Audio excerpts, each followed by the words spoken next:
मालदीव के बाद अब इंडिया को सॉरी बोला है ताइवान ने। हुआ कुछ ऐसा है कि 29 फेब को ताइवान की जो लेबर मिनिस्टर है हासू मिंगसन, उन्होंने इंडिया के स्किन कलर पर रेसिस्ट कमेंट्स पास किए हैं। जब आप पूरे इस खित्ते को देखते हैं, पूरे इस एरिया को देखते हैं, आपको भारत नजर आता है उभरती हुई एक महाशक्ति, और ये दोस्तों हजम नहीं होता। ताइवान को इतना फोर्स किया गया है कि ताइवान के फॉरेन मिनिस्टर और इसके साथ साथ जो हासू मिंगसन हैं उन्होंने माफी मांगी और कहा कि हम अपने अल्फाज वापस लेते हैं और हमारा ये कहने का मकसद नहीं था।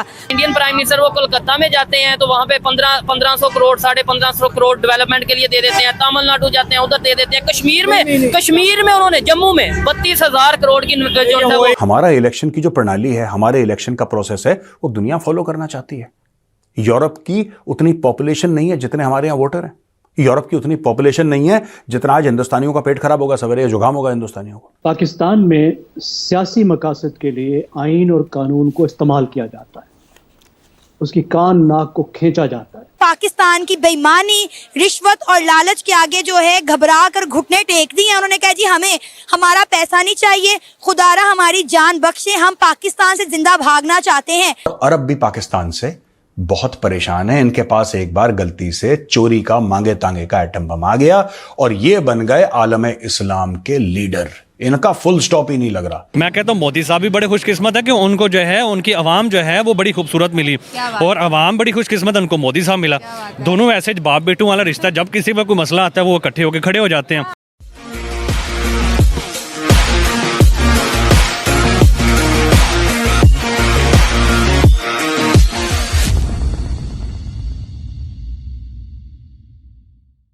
ताइवान ने स्किन कलर के ऊपर रेसिस्ट कमेंट पास किए और आज ताइवान को जी इंडिया और पूरी दुनिया से माफ़ी मांगना पड़ी है। तो सर आप इंडिया की सॉफ्ट पावर के बारे में क्या कहेंगे कि जब जब किसी ने भी इंडिया के जिसे बोलते हैं कल्चर, इंडिया के ज़ुबान, इंडिया के स्किन कलर से छेड़छाड़ करने की कोशिश की है, इंडिया ने उसको इतना मजबूर कर दिया, इतना प्रेशर उसके ऊपर आया कि उनकी फॉरेन मिनिस्ट्री ने भी और उस लेबर मिनिस्टर ने भी, हासू मिंगसन ने भी आके माफ़ी मांगे कि इंडिया हमें माफ़ कर दो, हमारा मकसद ये नहीं था। देखें, जब भी इंडिया के ऊपर किसी ने कोई गलत बात करने की कोशिश की या नेगेटिविटी या कोई नेगेटिव काम करने की कोशिश की तो वो हमेशा जो है उसने या तो माफ़ी मांगी है या फिर उल्टे पाँव चल के वो वापस चला गया है। ठीक है, क्योंकि देखें एक प्राइम मिनिस्टर मोदी साहब जो है वो अपनी कंट्री को उन्होंने बिल्कुल चेंज करके रख दिया और वो नियर टू सुपर पावर है। ठीक है, तो देखें एक कंट्री में जब बिल गेट्स और बड़े बड़े दुनिया की हस्तियाँ आएंगी और जब वो इतने बड़े बड़े कारनामे करेंगे तो हर किसी को उससे मतलब है और कभी भी जो है कोई उसके बारे में बात नहीं कर सकता नेगेटिव। जो इन्होंने की है तो वो उन्होंने भुगती भी है और वो उसकी सज़ा भी पा रहे हैं और ये पूरी दुनिया को एक तरह का उन्होंने लेसन भी दिया कि भाई इंडिया के खिलाफ कोई बात ना करे तो बेहतर है। किसी ने पॉजिटिविटी फैलानी है तो मोस्ट वेलकम, पीस के साथ आना है तो मोस्ट वेलकम। तो ये ही उन्हीं का जो है वो एक पैगाम है पूरी दुनिया को, जो कि उन्होंने साबित किया। मालदीव वालों ने भी जो किया वो उन्होंने वो देखें इंडिया यकजा हो गया। इंडिया की आवाम बड़ी मैं अप्रिशिएट करूँगा उनकी आवाम को कि वो कैसे जो है वो जब भी प्रॉब्लम आती है तो वो यकजा होकर खड़े हो जाते हैं। मैं कहता हूँ मोदी साहब भी बड़े खुशकिस्मत है कि उनको जो है उनकी आवाम जो है वो बड़ी खूबसूरत मिली और आवाम बड़ी खुशकिस्मत है उनको मोदी साहब मिला। दोनों ऐसे बाप बेटों वाला रिश्ता, जब किसी पर कोई मसला आता है वो इकट्ठे होकर खड़े हो जाते हैं और उन्होंने प्रूव करके दिखाया पूरी दुनिया को, नक्शा बदल के दिखा दिया पूरी दुनिया को अपनी कंट्री का। पूरी दुनिया इंप्रेस है मोदी साहब से और इंडिया की आवाम से और देख लिया पूरी दुनिया ने कि कोई भी कोई गलत चीज़ करेगा तो वो भुगत के जाएगा।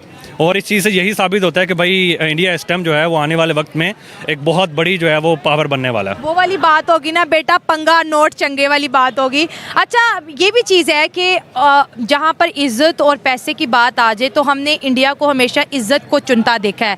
जैसे मालदीव में बाइकआउट किया, कनाडा में उनके स्टूडेंट्स ने वीज़ास कैंसिल करके वापस आ गए। मालदीव आज भी क्राइसिस में है। कनाडा की भी पॉलिटिक्स आपको पता है डामाडोल कर रही है। ताइवान भी आज माफ़ी मांगने पर जी मजबूर हो गया है। तो आपको क्या लगता है कि उनकी जो नस्लें हैं उनको कौन सा लेसन पढ़ाया जाता है कि जिसमें वो रंग, नस्ल, ज़ात पात, इंडिया की 28 स्टेट्स है, हर स्टेट का कल्चर अलग, लिबास अलग, ज़ुबान अलग, खाने अलग, लेकिन इंडियन सब एक हैं। देखिए इस चीज़ का क्रेडिट मैं मोदी साहब को दूंगा। अच्छा। और मैं इमरान खान साहब जो उनकी स्ट्रेटजी थी, दोनों की एक तरह की सेम थी। उन्होंने अपनी यूथ के ऊपर सबसे ज़्यादा काम किया, उन्होंने एजुकेशन दी उनको। आज उनके बच्चे से जाके आप बात कर लें, अगला इंग्लिश में जवाब देता है, अगला चंद्रयान के बारे में बात करता है और ऐसी इंग्लिश बोलता है कि हम हैरान रह जाते हैं कि एक छोटा सा बच्चा ही, इसको किधर से इंग्लिश आ गई। यूनाइटेड नेशंस में जो ह्यूमन राइट्स हैं, UN high commissioner for human rights Volker Turk, इसने इंडिया के, भारत के इलेक्टोरल, जो हमारी चुनावी प्रक्रिया है, उसके ऊपर इसने सवालिया निशान उठाए। इसने कभी हमारी चुनावी प्रक्रिया देखी नहीं है, इसको यह नहीं पता है कि भारत में चुनाव होते कैसे हैं, लेकिन एक चिढ़ होती है ना, एक जलन होती है, जिसके बाद आप लॉजिक को खिड़की के बाहर फेंक देते हैं, क्योंकि आपके अंदर वो हेट्रेड बन जाती है। यही इसके साथ प्रॉब्लम है। देखिए, ये कहते हैं कि साहब यहां पे सिविक स्पेस कम हो रहा है, यानी कि समाज के लिए जो स्पेस है, जो जगह है, वो कम हो रही है।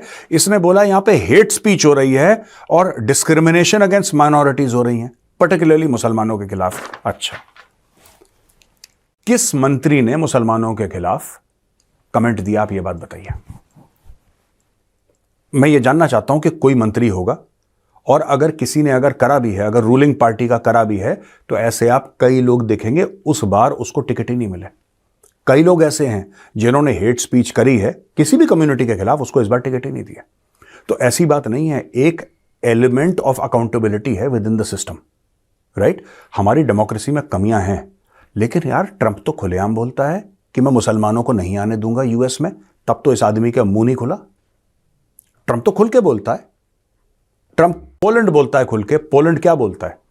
पोलैंड ये बोलता है कि हम एक मुस्लिम रेफ्यूजी को नहीं लेंगे।